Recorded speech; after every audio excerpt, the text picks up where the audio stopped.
तुम्हाला माहिती आहे का, शिवछत्रपतींची कीर्ती केवळ सह्याद्रीच्या कडेकपारीतच नाही, तर साता समुद्रापार युरोपमध्येही त्यांच्या हयातीतच पोचली होती. श्री शिवभारत आणि सभासद बखरीबद्दल आपण जाणून घेतलंच, पण आज आपण अशा एका चरित्राबद्दल बोलणार आहोत जे एका पोर्तुगीज लेखकानं लिहिलं होतं.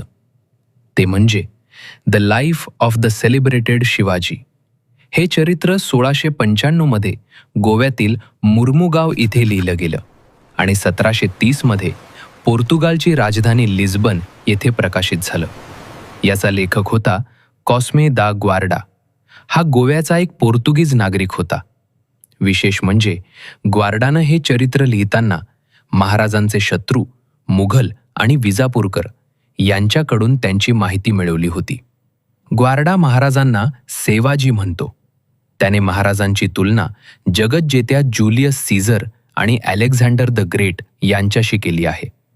ग्वार्डा लिहितो, हा राजा केवळ युद्धातच नाही तर बुद्धीतही सर्वांपेक्षा श्रेष्ठ होता.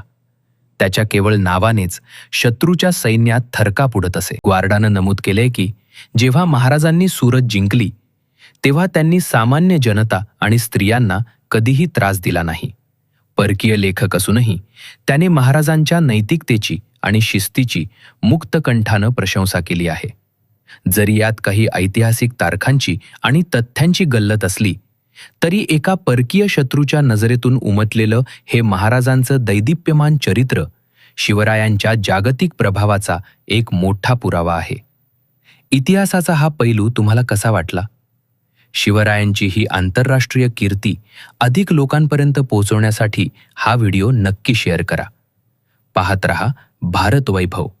जय हिंद.